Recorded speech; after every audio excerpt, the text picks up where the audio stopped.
Hello everyone. अब जैसे कि आपको पता है कि एमबीए सीईटी का फाइनली कैप राउंड का शेड्यूल कंप्लीटली आउट हो चुका है, तो बहुत सारे स्टूडेंट्स को अभी भी क्वेरीज है कि क्या मुझे रिक्वायर्ड कॉलेज मिलेगा, नहीं मिलेगा, क्या कट ऑफ्स रहेगा, what is the procedure ahead and so on. So to answer all these questions, here I am making this video for all of you.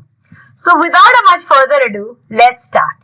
सबसे पहली चीज देखो, सीईटी सेल ने ये फाइनली नोटिस रिलीज किया था 14th को, which is the admission notice for MMS और एमबीए 2024। यहाँ पे अगर आप देखेंगे तो उन्होंने जो रजिस्ट्रेशन की डेट थी वो बढ़ा दी थी अप टू 19th। तो अभी जो है डॉक्यूमेंट वेरिफिकेशन का फाइनल डेट जो था वो 19 था, मतलब ऑनलाइन फॉर्म फिलिंग हो सकता था 19 तक और डॉक्यूमेंट्स 20th तक वेरीफाई हो सकते हैं, मतलब कल तक डॉक्यूमेंट्स वेरीफाई हो सकता है। ठीक है, उसके आगे क्या होने वाला है, हमें क्या करना है, हमको किस चीज के लिए रेडी रहना है, let's focus on that. Now देखिए, एक बार स्क्रूटनी हो गई, एक बार आपका वेरिफिकेशन हो गया, उसके बाद 22 जुलाई को display of provisional merit list होने वाला है। Provisional merit list for all India candidates. तो यहाँ पे बेसिकली जो भी स्टूडेंट्स ने रजिस्टर किया है उनको एक प्रोविजनल मेरिट रैंक मिलेगा। वो रैंक सबसे ज्यादा इंपॉर्टेंट है। ठीक है, तो 22 को आपको एक रैंक डिस्प्ले होगा सीईटी की वेबसाइट पर। उसके बाद अगर आपको लग रहा है कि कोई भी एरर है आपके फॉर्म में, आपके नेम में, आपके कैटेगरी में, आपके कास्ट में, कहीं पे भी कोई एरर है, तो यहाँ पे ग्रीवियंस का ऑप्शन दिया जाएगा। यहाँ पे ग्रीवियंस के कैटेगरी में you can do whatever changes you want to, but along with the proofs. Let's say you want to update a caste validity, या कुछ गलत हो गया है, कुछ date of birth, name, score, कुछ भी गड़बड़ हुआ है, तो वहां पे यहाँ पे आप ग्रीवियंस रेज कर सकते हो। तो ग्रीवियंस रेज होने वाला है from 23rd to 25th of July up to 5 PM। ठीक है, तो यहाँ पे देखो क्या दिखाया है कि candidate shall raise the grievance about correction required in the data displayed. ठीक है, and application of all such candidate shall be reverted back after rectification. तो सारे एरर्स जो भी रहेगा वो रेक्टिफाई होके वो विंडो में आप चेंजेस कर सकते हैं और वो रेक्टिफाई हो जाएगा। उसके बाद 27th को फाइनल मेरिट लिस्ट रिलीज होगी। तो फाइनल मेरिट लिस्ट बेसिकली क्या है, यहाँ पे आपको फाइनल मेरिट रैंक मिलेगा और ये सबसे ज्यादा इंपॉर्टेंट है बिकॉज 27th को once you get final merit rank आपको एक बहुत अच्छी क्लैरिटी मिल सकती है as to which college you can get at your rank. देखो, परसेंटाइल्स हाई लो होता रहता है, परसेंटाइल्स चेंज होता रहता है depending upon what was the difficulty level of the paper and how the paper was, लेकिन रैंक्स का cut off change नहीं होता है। Most of the times it's almost the same. ठीक है, तो फिर आप लास्ट ईयर के जो भी cap round 1, cap round 2, cap round 3 के पीडीएफ्स है, आप तुरंत वो ओपन करके अपने रैंक वाइज आप फिगर आउट कर सकते हो कि आपको कौन सा कॉलेज मिल सकता है। कैसे फिगर आउट करना है, I will just explain that to you a bit later in this video. तो make sure you watch this video till the end। मैं आपको पूरा प्रोसेस एक्सप्लेन करूंगी कि आपको रैंक्स कंपेयर कैसे करना है और चेक कैसे करना है। उसके बाद देखो, सीट मैट्रिक्स भी 27 को रिलीज हो जाएगा, मीनिंग हर कॉलेज की कितनी सीट्स है, उसमें कौन सा कैटेगरी वाइज डिस्ट्रीब्यूशन है, ओपन का, ओबीसी का, एससी, एसटी, एनटी, सबका डिस्ट्रीब्यूशन। ठीक है, फिर उसके बाद कैप राउंड 1 शुरू हो जाएगा। तो कैप राउंड 1 शुरू होगा आपका 28 से लेके 30th of July। सो 28 से 30th तक आपको अपना कैप राउंड 1 का पूरा कॉलेज फॉर्म फिल करना पड़ेगा और ये पूरा प्रोसीजर जो है वो ऑनलाइन होगा। ठीक है, make sure your order of college form filling is correct because ये सबसे ज्यादा क्रूशियल है। अगर आप कोई भी एरर करते हो कॉलेज फॉर्म फिलिंग में, तो जो कॉलेज आपको मिल गया, अलॉट हो गया, वो आपको लेना ही पड़ता है। तो मेक श्योर इस चीज में कोई भी गलती नहीं होनी चाहिए, क्योंकि पास्ट में स्टूडेंट्स की बड़ी बड़ी गलतियां हुई है, उसकी वजह से उनको बहुत प्रॉब्लम्स फेस करनी पड़ी है। तो make sure you fill your college form very carefully so that आपका फॉर्म फिलिंग जो ऑर्डर में होगा उसी ऑर्डर में सिस्टम चेक करेगा कि आपको कौन सा कॉलेज मिल सकता है और आपको वही कॉलेज अलॉट किया जाएगा। तो क्या ऑर्डर में फॉर्म फिल करना चाहिए, what should be the strategy, what is the idea, वो पूरा डिटेल्स मैं आपके साथ शेयर करूंगी जैसे ही कैप राउंड 1 शुरू होगा। सो बिफोर दैट तब तक आप अपना एक टेंटेटिव लिस्ट बना के रख सकते हैं। उसके बाद देखो क्या होने वाला है, तुरंत फर्स्ट को डिस्प्ले ऑफ प्रोविजनल अलॉटमेंट हो जाएगा कि आपको कौन सा कॉलेज मिला है, वो डिस्प्ले हो जाएगा 1 अगस्त को। फिर 2 अगस्त से लेके 4 अगस्त तक आपको डिसाइड करना है कि आपको क्या करना है, whether you want to take your admission और whether you want to move on to next CAP round. तो इसमें बेसिकली होता क्या है, देखो, the candidate shall self-verify the seat allotment made to him or her in the cap round 1 by accepting the declaration through his or her login and certifying that his or her claim related with marks, category, gender, reservation, everything is correct. ठीक है, if a candidate found claim by him is supposed to be an error, then the candidate shall report to the grievance through his or her login by online mode only.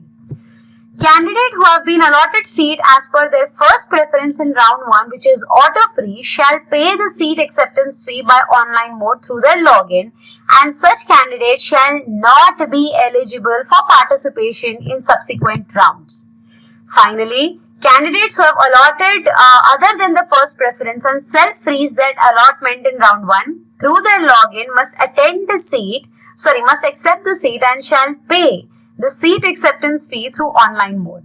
So such candidates shall not be eligible for participation in subsequent rounds. Candidates who have allotted other than the first preference and want betterment in the subsequent rounds must claim the allotted seat in round 1 by accepting that seat and by choosing not freeze option for betterment, and shall pay the acceptance fee through their login by online mode. So please understand क्या करना है। 2 तारीख से लेके 4 तारीख तक आपको जो भी कॉलेज मिला है, अगर आपको ऑप्शन 1 आपका जो भी था और वो आपको अलॉट हो गया, तो आपको वहां पे एडमिशन लेना ही पड़ेगा। देयर इज नो ऑप्शन, वो ऑटो फ्रीज हो जाता है and you will be out of CAP round. अगर आपको कोई भी दूसरा कॉलेज मिलता है अपार्ट फ्रॉम योर चॉइस 1, ठीक है, आपको चॉइस 2 मिलता है, चॉइस 3 मिलता है, चॉइस 50 मिलता है, व्हाटएवर, तो यू हैव 2 ऑप्शंस। या तो आप उसको सेल्फ फ्रीज कर लो, फ्रीज करोगे तो भी आप ऑनलाइन पेमेंट करोगे और वो सीट को फिक्स कर लोगे and you will again be out of CAP round. If you want to go for betterment, मतलब लेट्स से आपको अभी कॉलेज नंबर 10 मिला है, बट इफ यू फील कि मेरे को टॉप 9 कॉलेजेस के लिए ट्राई करना है, तो आप क्या करोगे, नॉट फ्रीज का ऑप्शन सिलेक्ट करोगे, बट आपको ये जो सीट है ये रिजर्व करके रखनी पड़ेगी कि कल को ये सीट आपकी जानी नहीं चाहिए कॉलेज नंबर 10 की। उसके लिए आपको ऑनलाइन पेमेंट करना पड़ेगा थ्रू योर लॉगिन, ठीक है। You will have to do the payment, reserve your seat and go for betterment for the further CAP rounds. So this is the process, ठीक है। उसके बाद क्या होगा, सो 2 to 4 रिपोर्टिंग होगा, ठीक है। अगर आपको एडमिशन लेना है, you want to move out of CAP rounds, you will go to the college, pay your fees and you will be out, ठीक है। फिर उसके बाद क्या होगा, 5 तारीख को डिस्प्ले ऑफ वेकेंट सीट्स होगा फॉर कैप राउंड 2, कि कितनी सीट्स बची है हर कॉलेज की, उसका मैट्रिक्स रिलीज होगा, ठीक है। उसके बाद आपको वापस से फॉर्म फिलिंग करना पड़ेगा कैप राउंड 2 के लिए। तो 6 to 8 का अगस्त का आपको टाइम मिलेगा for online form filling for CAP round 2। Mind you, ऐसा जरूरी नहीं है कि आपने कैप राउंड 1 में जो ऑर्डर फिल किया है वही कैप राउंड 2 में होना चाहिए। आप पूरा का पूरा ऑर्डर चेंज कर सकते हैं, does not matter, so relax, ठीक है। उसके बाद 10th को वापस से प्रोविजनल अलॉटमेंट होगा कि आपको कौन सा कॉलेज मिला है, ठीक है। उसके बाद 11 to 13 तक आप अपना सीट के लिए डिसीजन ले सकते हैं, whether you want to go ahead by selecting not freeze और if you want to freeze your admission and move out of CAP rounds. तो इफ यू फील कि आप सेटिस्फाइड हो और आपको जो कॉलेज मिला है वो आपको चलेगा, आप उसको फ्रीज कर सकते हैं and you will move out of CAP rounds. तो आप कॉलेज में जाके सीधा एडमिशन ले सकते हैं। बट इफ यू फील कि नहीं, मेरे को वापस से बेटरमेंट के लिए ट्राई करना है, इररिस्पेक्टिव आपको जो कॉलेज मिला है या नहीं मिला है, you select the not freeze option and you will be eligible for CAP round 3, ठीक है। उसके बाद क्या होगा, जो भी बच्चे एडमिशन ले रहे हैं फाइनली, तो वो 11 to 13 को कॉलेज में जाएंगे, पेमेंट करेंगे and they will be out of CAP round. उसके बाद कैप राउंड 3 में क्या होगा, 14th को final provisional vacant list release होगा। तो फाइनली हर कॉलेज की कितनी सीट्स बची हैं वो रिलीज होगी कैप राउंड 3 के लिए। 16 to 18 वापस से आपको फॉर्म फिलिंग करना पड़ेगा। लाइक आई टोल्ड यू, आप पूरा का पूरा ऑर्डर चेंज कर सकते हो। 20th को कैप राउंड का आपका डिस्प्ले होगा प्रोविजनल लिस्ट के, आपको कौन सा कैप राउंड मिला है, आपको कौन सा कॉलेज मिला है, वो 20 तारीख को रिलीज हो जाएगा। फिर उसके बाद आपको क्या करोगे, 21st to 23rd you can decide whether you want to freeze और नॉट। ठीक है, यहाँ पे देखो, all eligible candidates participating in round 3 and allotted the seat first time shall verify। अगर आपको पहली बार कोई सीट मिल रहा है, मतलब आपको कैप राउंड 1 और 2 में नहीं मिला था बट आपको कैप राउंड 3 में मिल गया और आपको वो सीट लेनी है, तो आप क्या करोगे, ऑनलाइन पेमेंट करोगे और उस सीट को फ्रीज कर लोगे। हर बार ऑनलाइन पेमेंट करने की जरूरत नहीं है। मतलब अगर आपने कैप राउंड 1 में पेमेंट ऑलरेडी कर दिया था and you move for betterment for CAP round 2 and cap round 3, तो आपको वापस पेमेंट करने की जरूरत नहीं है। Remember this. ठीक है, उसके बाद क्या है, what else, so from 24 to 29, so 24 to 29 are very important dates. This is called a spot round.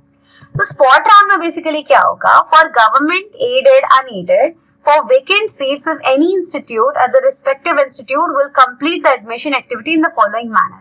तो थर्ड कैप राउंड के बाद भी अगर कोई सीट्स बचती है कोई पर्टिकुलर कॉलेज की, इट इज नॉट नेसेसरी कि हर कॉलेज की बचेंगी, बट कुछ कॉलेजेस की थोड़ी सीट्स बच जाती है, तो उसके लिए ये 24 to 29 का डेट दिया है।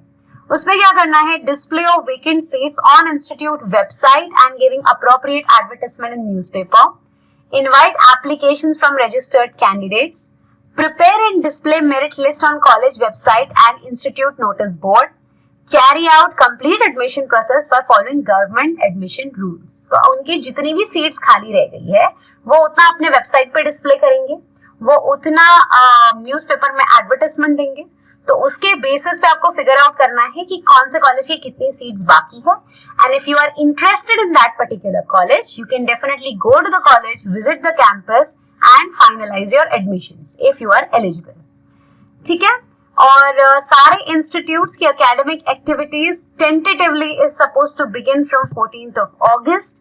Cut off date for all types of admissions is 29th August। ठीक है, सो फॉर इंस्टीट्यूट्स उनको अपलोड करना पड़ेगा डेटा वेबसाइट पर by 29 up to 6 PM। And अगर कोई जम्मू कश्मीर या फिर लद्दाख माइग्रेंट है तो उनके लिए फिर ये डिटेल्स है। काउंसलिंग राउंड होगा, this is going to happen in Sydenham. तो काउंसलिंग राउंड होगा 6th August to 8th August and then you have to report to your allotted institute. आपको जो भी कॉलेज मिलेगा आपको वो इंस्टीट्यूट में जाके अपना एडमिशन प्रोसेस कंप्लीट करना पड़ेगा। ठीक है ना, जहां तक बात आती है रैंक कैसे चेक करना है के लिए, I have just open last year की वेबसाइट। तो यहाँ पे सपोज फॉर एग्जांपल आप यहाँ पे देखोगे तो cut off merit list for all India, cut off list for Maharashtra. मैं आपको महाराष्ट्र लिस्ट कैसे एनालाइज करनी मैं बताती हूँ। This is for CAP round 1 और कैप राउंड 1 के बेसिस पे आप कैप राउंड 2, कैप राउंड 3 सारी लिस्ट इस लिंक पे दी गई है। तो ये लिंक की डिटेल्स मैं नीचे भी शेयर करूंगी डिस्क्रिप्शन बॉक्स में, आप वहां से जाके कोई भी लिस्ट एक्सेस कर सकते हैं ना। मैं क्या बोल रही हूँ, देखो if you talk about Jamnalal Bajaj, ठीक है, तो जमनालाल बजाज का if you just check open category, देखिए ओपन कैटेगरी का रैंक क्लोज हुआ था 54 पे। तो अगर आपका रैंक 54 है या उसके आसपास है, मतलब you have great chances of converting this college. ठीक है, GSC, SC का कट ऑफ था 300, ST का कट ऑफ था 1146, 220 वाज NTA का कट ऑफ, NTB का 146, so on and so forth। तो इस बेसिस पे आपको जो कॉलेज चाहिए आप वो कॉलेज का रैंक देख सकते हैं and you can figure it out. So for example अगर if I want to check PUMBA, ठीक है, पुम्बा का कितना था, तो if I just check CAP round 1 में पुम्बा कितना था, तो पुम्बा ओपन गया था, H stands for home university. ठीक है, तो सारे जो पुणे के बच्चे हैं वो होम यूनिवर्सिटी में आ जाएंगे पुम्बा के लिए। रैंक गया था 629, ठीक है, SC के लिए गया था 1278, फिर ST के लिए गया था 3657। तो ये रैंक्स बहुत ज्यादा मैटर करती है and this will really help you figure out कि कैप 1, कैप 2, कैप 3 में आपको कौन सा मिल सकता है। ठीक है, similarly if I talk about all India seats, ठीक है, ये देखो ऑल इंडिया का कुछ ऐसा दिखता है, this is how all India looks. तो यहाँ पे उन्होंने मेरिट स्कोर दिया है परसेंटाइल, ठीक है, and this is your rank. तो 35th मेरिट रैंक वाले को जमनालाल बजाज मिला था 99.98 पे। अभी इसमें कोई भी एग्जाम हो सकती है, ठीक है, कोई भी एग्जाम मतलब मैट हो सकती है, एटमा हो सकती है, कोई भी एग्जाम, बिकॉज ऑल इंडिया में सारी एग्जाम्स आती है। ऑल इंडिया में जी मैट, कैट, एटमा सब आता है। सो अभी if you talk about rank 95, तो 99.95 वाला which exam we are not sure, but 95th rank वाले को सिडनम मिला था, वेलिंगर मिला था 170 रैंक वाले को, ठीक है, SIS मिला था 392 रैंक वाले को, ठीक है। So on the basis of this also you can figure out कि आपको कौन सा कॉलेज मिल सकता है, ठीक है, across various cap rounds. So I will be sharing the link of this PDF. Make sure you analyze all the cap rounds and you figure it out yourself कि आपको बेस्ट कौन सा कॉलेज मिल सकता है, ठीक है। If you have any doubts with respect to anything, feel free to mention them in the comment section below. I'll try to answer all your queries. If you have any doubts with respect to anything and if you want to connect with me personally, you can connect with me on my Instagram channel also. मैंने Instagram की link भी नीचे description में share की हुई है। So this is it from my side, guys. Until the next video, thank you so much. Bye-bye. Take care.